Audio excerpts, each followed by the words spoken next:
Hello and welcome back to Deck Doctor. This week we are covering Maihem's Monthly Cup Championship deck, Green Yellow Sacrifice. Now Green Yellow Sacrifice had been out the meta for some time, but with some alterations from Maihem, it has made its return to competitive play. We have Eridan being featured in this deck. Now this isn't a tier 1 legendary, but in this list in particular, it's very strong because it allows you to power up your deck and dodge popular removal like Ground Shakers and make Crackthorn a bit more inconsistent. Now, if you've never played Green Yellow Sacrifice before, it's all about Soul Eater. You want to empower your Soul Eater by letting your creatures die via combat or by sacrificing them yourself, and eventually you get these giant Soul Eaters that your opponent cannot deal with. So this is a slow and controlling deck, and if you like that style, you're gonna love this deck.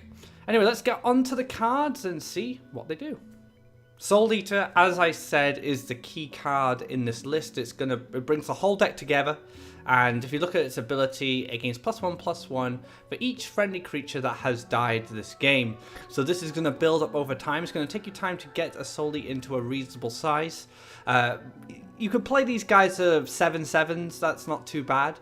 But against some matchups, you want them to be even bigger. But once you kind of hit the 6/6/7/7 threshold, you can use these as double collectors because they have charge free. And then your later Soul Eaters, which will be even bigger, will be the main meat of your deck. Now, these guys can grow huge. They can get to like 20/20 pretty easily, spread over a long game. If you can control the game, the longer you control the game, basically, the bigger these get. And they can be very hard for some decks to deal with. Green Red Crackthorn if they're not running Voice of Truth, and any variation of mono red can really struggle. So this is the core card of the deck, and everything is built around it. Bone Collector is one of the other creatures that can get out of control, much like Soul Eater. Now, for every creature that dies next to Bone Collector, he gains +1/+1. Now, this is every creature adjacent, so if two creatures trade off and Bone Collector's near both of them, you'll gain both the power-ups, so it's from friendly and enemy creatures.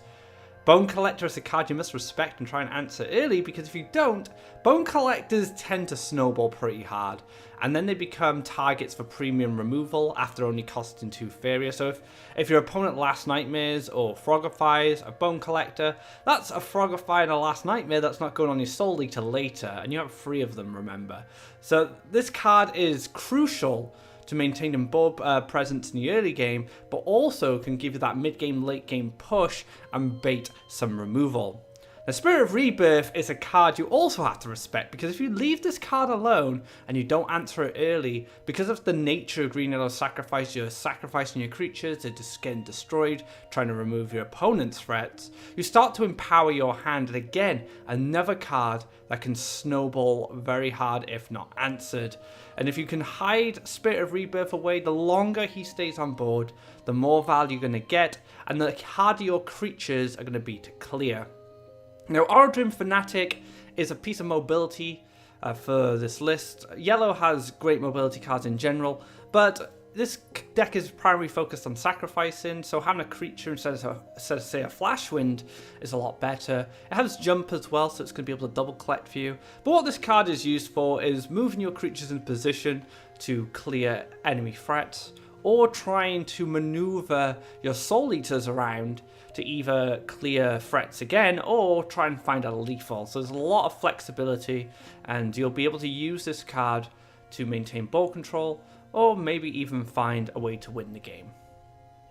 These 2 cards are your primary sacrifice creatures. You're going to have to destroy a creature you own in order to gain its additional abilities. Now, Demon Wrangler allows you to sacrifice a creature and turn it into a 5/2 Demon Wing. Now, the Demon Wing has flying, which is also very important because it allows you to send it off to collect Faeria, or use that 5 attack to help leverage the board. 5 attack's very good. You're going to be able to clear out a lot of stuff, and you also get to keep the 2/1, which is really good because that will collect Faeria for you. Now, Shaitan Assassin is an insane card. Now, it's been toned down a little bit because of Emperor's Command. Emperor's Command kills this card clean. If you do -2/-1, it overrides the protection it gains from its gift ability. So when you sacrifice a creature, it gains protection becomes a 1/1 with protection, and whenever it deals damage, it kills a creature instantly. So this card can be a very big pain for your opponent, especially if they don't have that Emperor's Command. They might have to throw a couple of pieces of removal at it, or use creatures on board to fight it and trade inefficiently. And this is great with Eridan as well and Spirit Rebirth. The more power these cards get, these Shaitan Assassins, the less vulnerable they are to the new popular card Emperor's Command. These are some of the cards that have great last word effects that will help you during your match. Village Elder is one of the best openers because it allows you to play it on a neutral if you have Explore, or you can just set it as a turn 1 collector, and if your opponent removes it, you draw another card. Very good for cycling and thinning your deck out, but also great sacrifice targets as well. We just looked at the two sacrifice creatures, and Village Elder is a fantastic target for those two. And the same applies to Bloom Sprite as well. Bloom Sprite is another card you're going to want to prioritize sacrificing. It gives you a random green card that costs 3 or less. Now this card can really help you in specific matchups if you find very specific cards. Verdant Force for 3 Faeria is pretty nuts. It's going to help you maintain board pressure. You know, any taunt creature is going to help you from your opponent dealing damage to your orb. So there's a lot of things you can get from Bloom Sprite that will just help you in general. Last but not least, we have Eridan, which is probably one of my favorite inclusions in this deck from Mayhem. It just didn't see much play up until this monthly cup, and the reason it's been put in the deck is to help against the very popular Crackthorn list and Ground Shaker. They're two cards that make cards like Shaitan Assassin quite vulnerable, whereas Eridan, once Eridan's gone, and once he's been destroyed, you get a very empowered hand, and when you combine that with Spirit of Rebirth procs, and you start to get these really meaty small creatures. I've had Village Elders, which are 6/6s because of Spirit of Rebirth value and the Eridan. Now, you may be tempted to sacrifice Eridan. I don't recommend it. It's a very expensive trade-off. And Eridan has 3 attacks, so most of the time he's going to be able to help fight on board. So don't be super tempted to sacrifice him to accelerate his last words. It's not necessary. Use him to fight on board and let him die organically, and you'll get the most out of his Faeria cost. Earthcraft is a fantastic card in this deck. I didn't even realize how good this was until I started playing. You get to accelerate your land, which is very important for Soul Eater because it costs 6 lands. So it helps you speed that up, but being able to thin your deck and create an additional land per turn is a great way to set up early harvesters. Now, if you have Explore, for example, let's say you play 2 Village Elders, and you want to play a forest or a desert, and then you put the Explore down. They won't be able to both collect next turn, but Earthcraft really helps with that. So that's another reason why it's just a great card in general. Deepwood Stalker is removal. It's a creature as well, so when it dies, you're going to gain additional power-ups to your Soul Eaters. You can get this powered up through Eridan and Spirit of Rebirth, so you can extend the reach of this creature and give it a bit more survivability. And the same applies to Wind Soldier as well. Wind Soldier is basically a yellow version of Deepwood Stalker. It does die at the end of the turn, but again, great piece of removal, can collect Faeria off the wells for you. So you want to build deserts on your well spot so it zips up the board and collects Faeria and becomes cheaper. But again, can be empowered by Eridan, can be empowered by Spirit of Rebirth, and become a very big piece of removal. I've had a Wind Soldier as a 7/5. That's pretty nuts, you know. You can take out a Colossus with that for 3 Faeria, maybe even less if you collect off the wells. And that wraps up the cards, and this is what brings the deck together. Decent removal with creatures, and then you sacrifice other creatures, gain additional abilities from stuff like Demon Wrangler and Assassin, and then finish off the game with Soul Eater. For your mulligan, you're going to want to find an early Harvester and Bone Collector and Village Elder, the 2 best cards for that. You get to play them turn 1, and they're collecting immediately on turn 2. Spirit Rebirth's not bad either. The earlier you get this guy set up, the better, because you'll get additional value. And it might even force your opponent to use a bit of removal on it, which will protect your other cards. Now, other options are Demon Wrangler, very good with the Village Elder. You can set the Demon Wing that can fly off and collect Faeria for you or help defend. And Deepwood Stalker is also another great card. Over, say, Wind Soldier. Wind Soldier doesn't have much reach in the early game, but Deepwood Stalker can attack from any range. So it's a very good way of dealing with your opponent's early harvesters. Like most control decks, it can be quite expensive to craft. There's a lot of epics, not many legendaries, but epics do tend to add up. And this deck will come to 1,320 Memoria. But fear not, I have a lot of budget changes for this list. I feel that Green-Yellow Sacrifice is flexible enough that you can take away some of the legendaries and epics and make a much more cheaper deck. So let's take a look at them. Eridan is the first card you can get rid of if you don't have it. I wouldn't be surprised if a lot of you guys don't have it because it's not considered a tier 1 legendary, but it does fit very nicely in this deck specifically. But alternatively, you can just put another Spirit of Rebirth. You only have 2 of them in the list anyway. Bumping up to 3 to drop Eridan is not bad. They do sort of the same thing, and Spirit of Rebirth is a great card. You'll get a lot of value out of it. Now, if you can't afford the Assassins, Deathwalkers are a good alternative. They have Death Touch as well, so they can deal with the bigger creatures, but they're also 6/4s, so they have a lot of attack, and they'll be able to clear a lot of creatures for you. It doesn't have the durability of Assassin, but on the other hand, they do play around the Emperor's Command much better. So Deathwalker is definitely a great alternative. Another card you can get rid of is Earthcraft. You don't get the card draw, but in place you can use Wood Elemental. It's going to accelerate your land. It gives you a taunt as well, so it allows you to protect yourself against a bit of aggression. Good early harvester, great card in the Explore, and of course that land acceleration for your Soul Eaters. Deepwood Stalker, again another epic. You can alternatively add Soul Drain as removal. Now it's not as good as Deepwood Stalker simply because when Deepwood Stalker dies, you gain the +1/+1 to your Soul Eaters, but still it's a piece of removal, and that could be a great alternative for you.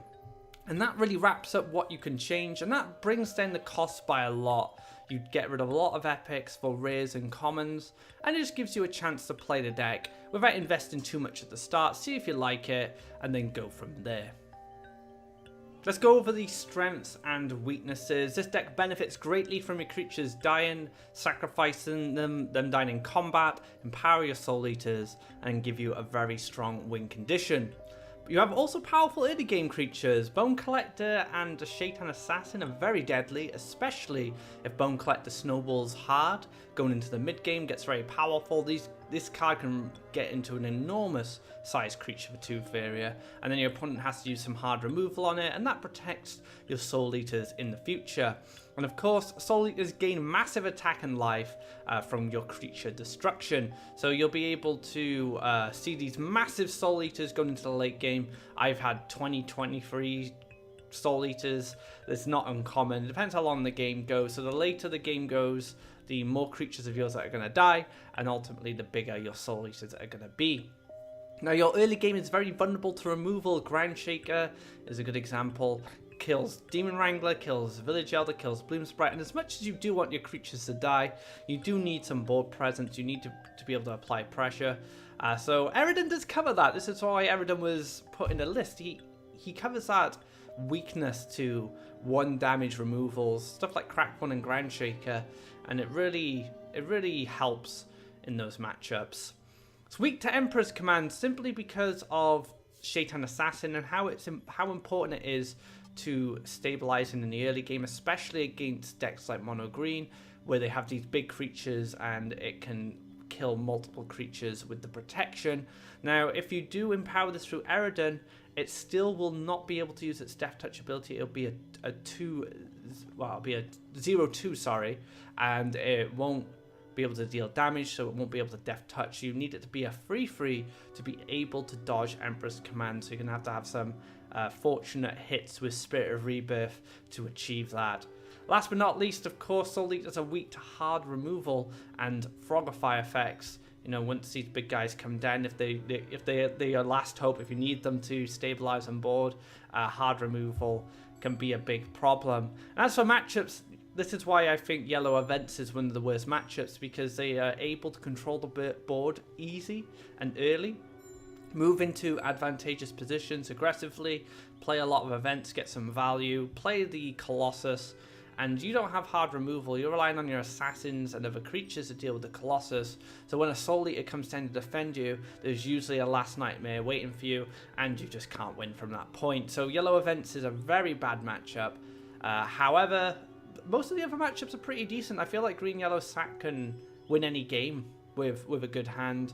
Even Yellow Events. But I definitely not play this deck if Yellow Events is popular. But if any other deck is popular, if you've got a variety in meta game, I think Green Yellow Sack will be a great choice. For land placement, you want to build from either side of your orb and collect off your own wells. You are going to be the defender in most matchups, and being able to collect off both your own wells while your opponent double collects from one of your wells is going to be very important. And you always want to build special lands. Don't build neutrals unless you really have to. You want to get those Soul Eaters out as quickly as possible, or have the lands you need to make sure you can play it when they're big enough. You want to build deserts on your well spots. This is pretty important for your Wind Soldiers. It means they will collect Faeria and cost less, which is always great when you have good economy management, and Wind Soldier is a great card for that. And other than that, that's pretty much it. You know, you can build up towards one side once you've stabilized, and then your Soul Eaters just build a land kind of in range of their charge free. You can kind of build one just off your well, on the top of your well. So if you go up one side and then just build one to the side, and then it should be in range of the charge free. And yeah, that's pretty much the best way to set up an aggressive Soul Eater. But if you have time, you can just set it up on a double collection spot and take your time moving around the board to finish off your opponent. That wraps up this episode of Deck Doctor. Hope you guys enjoyed it.